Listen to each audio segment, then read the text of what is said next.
Yeah. Boom! Yun na, musta. So, Saturday unboxing tayo. Nakapagbukas na tayo nitong... Well, ito rin yung model ng keyboard na yun. Pero iba kasi yung itsura niya or yung keycaps niya. Maganda yun eh. Maganda yung keyboard, yung quality. Medyo hindi lang ako nag-agree sa pricing. Medyo mas mahal siya kasi wired lang eh. Kung try mode sana pero QMK, again, nabanggit ko naman yun. So, feeling ko magiging quick unboxing lang to. At kung, ayaw ko, tingnan natin kung goods rin yung, kung goods to. Kasi, kung goods or may ma-arbor na to. Okay, so buksan na natin. Boom. Mabilis lang. Okay, so, uy, ayun, kita nyo na. Oops. Nice. Okay.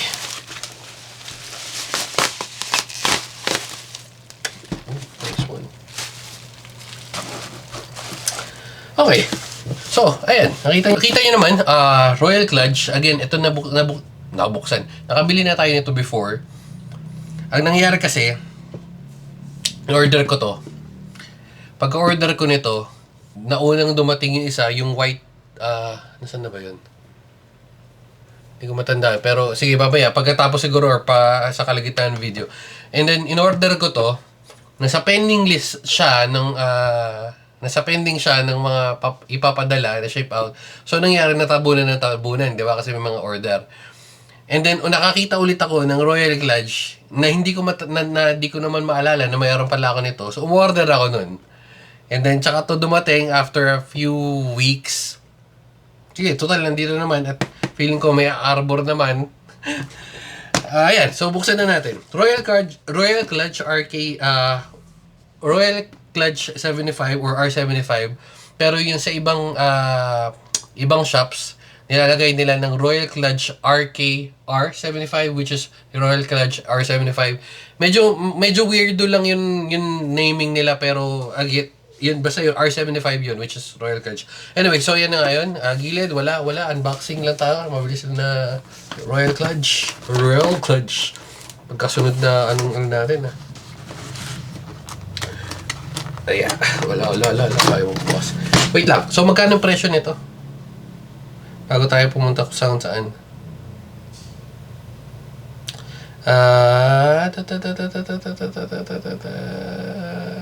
Hindi ko... Medyo malayo-layo na to. Okay. So, wait lang. Isa is yan. Nakita nyo naman yung price. 2,549. Pero nabili siya ng 1,988. Tapos yung isa.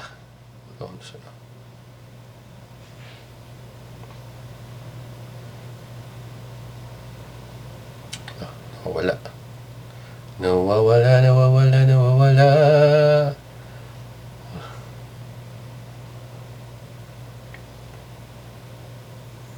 Uy, nasaan na? Ito.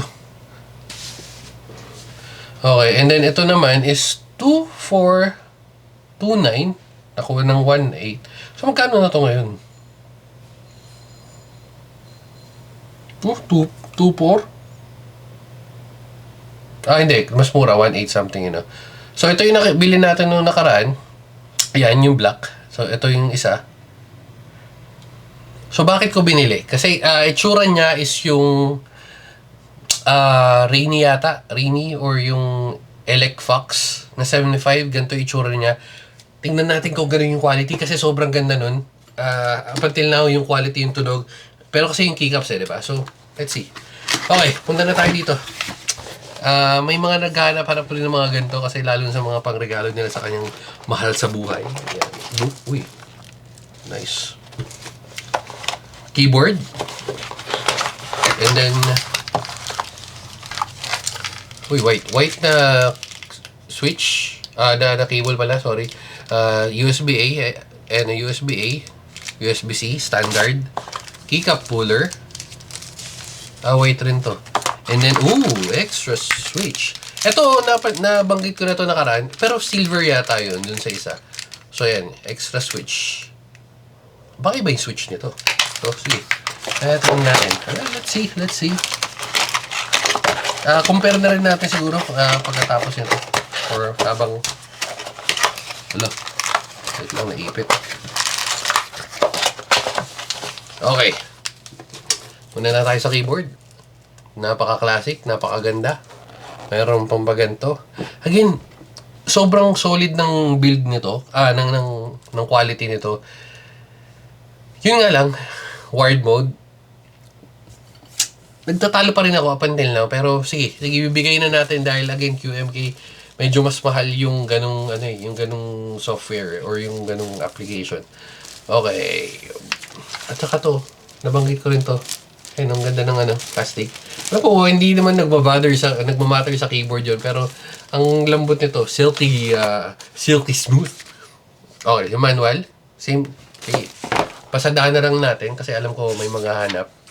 Kaysa bumalik pa kayo doon sa iba na yun isang video natin. Ayan. So, yan yun. Pause nyo na lang. Okay. English lang naman kailangan natin, di ba? So, ito, wala na to.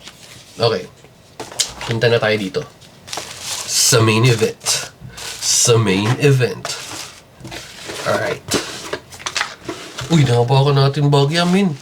Pero sige, okay lang. Oops! Malalaglag. Okay. So, bago yan, thumbnail lang tayo. Nice. Boom, boom, boom.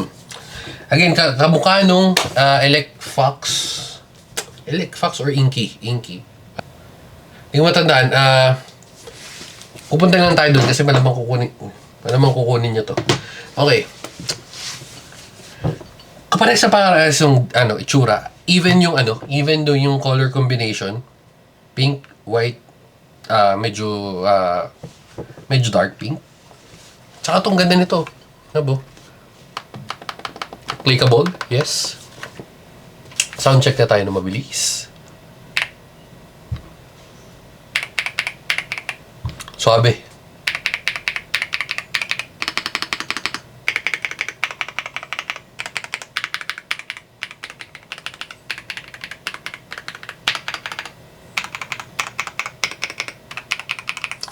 Lapag natin, check natin kung iba yung tunog. Diba? Halos parehas lang, oh.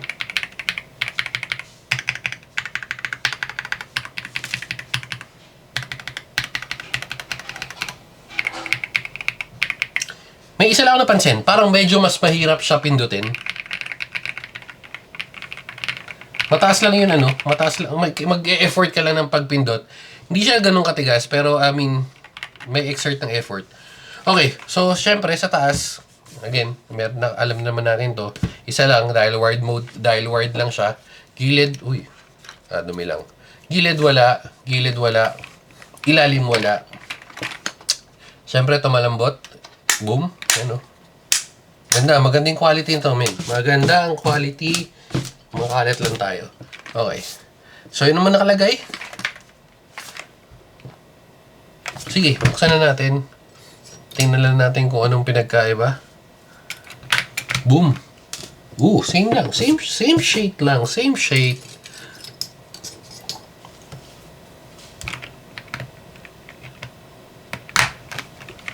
Rest lang. Ayun,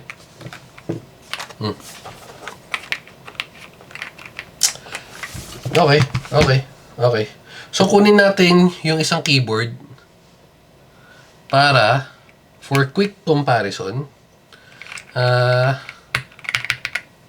Wait lang. Wait lang. Lagin lang tayo.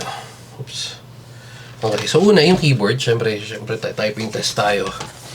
Ito na isang keyboard na Royal Clutch din.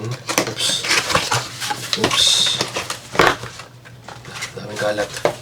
Ang dami nating kalats. Okay. Nice. So, quick check comparison. Makita nyo naman, magkaiba yung keycaps.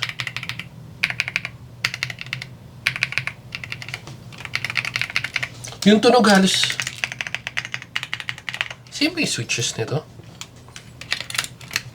Hindi. Iba yung switch. Ayun, nakita niyo iba yung switch. Magkaiba yung switch. Tinerno naman kung ano mas maganda para sa akin. Wait. Siyempre, yung tanong, di ba? Ano mas maganda?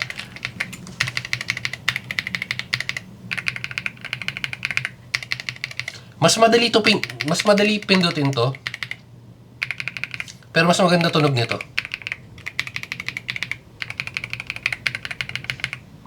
Based sa pandinig ko, mas maganda pagtunog nito. Anyway, so na-review na naman natin to. Dito tayo, syempre, typing test. Tulad nga nabanggit ko, medyo mas matigas to ng bahagya. Oh, shit! May nalaglag. Ano yun? Wait lang. Okay. Total na banggit. Uy. Bukas na ba? Ayan. Total na babanggit natin QMK. So, pupunta tayo dun. Ano yun? Can I use Via app? Wala, ayaw.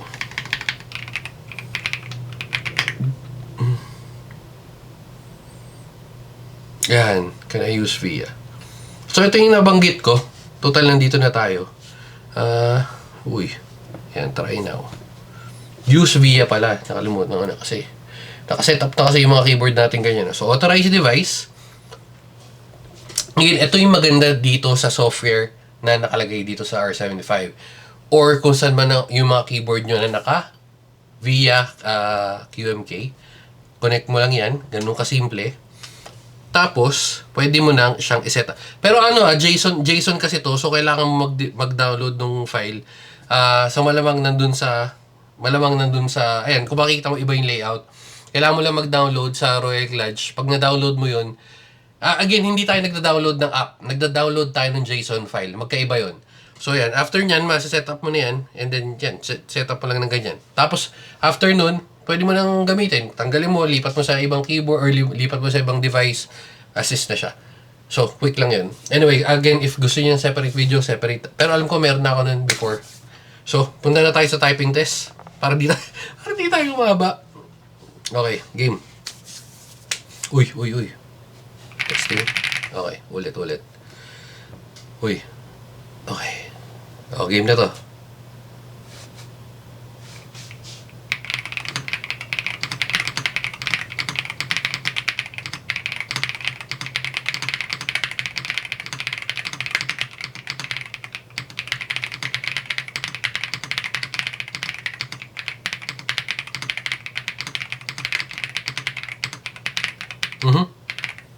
Hello.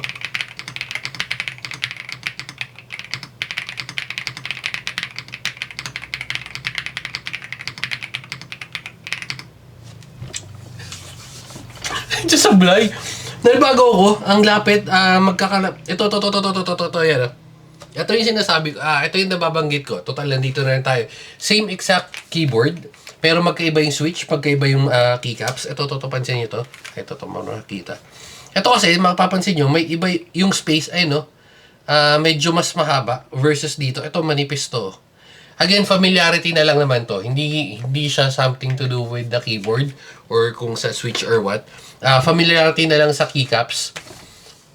Medyo mas sanay lang ako doon sa standard or sa Cherry na keycaps or OEM versus sa ganito. Double shot yata to. Hindi ko kabisado yung yung layout or yung types ng keycaps.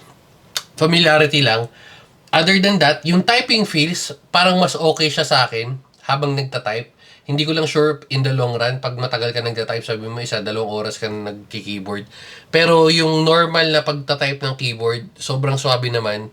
So feeling ko goods na rin. Wag lang siguro tatagal. Kasi pag mas patagal, feeling ko mas okay sa akin yung mas malambot na switch. Ayun lang naman. So, if may questions kayo, again, violent reactions, lagay nyo lang dyan. Hindi ko mare-replyan agad-agad, pero I'm sure, mababasa ko rin yan. At dahil dyan, dito na natin tatapusin. Medyo may tumutunog. Nag-overheat kasi. Ewan ko nangyari sa camera. Pero yun nga, sinasabi ko, still nandun ako sa part na medyo pricey siya. But then again, siguro, di ko alam kung may binabayaran sila pag gumagamit sila ng software na QMK. Baka, kasi hindi siya yung general or yung software gamit nila mismo, di ba? Siguro, di ko sure kung open source din eh. Hindi ko pa na-review yun. Anyway, yun nga. Pero again, pag napili mo to ng less than 2K, pwede na. More than that, pag wala ka sigurong voucher or hindi na ka-sale, medyo mahal-mahal siya ng onte kasi hindi siya try mode. Anyway, so dito na natin tatapusin. Baka maabutan na tayo ng overheat. Bye na guys. Babu. Kung naririnig nyo, fan ng ano yun. Fan ng camera. Sige na, babu.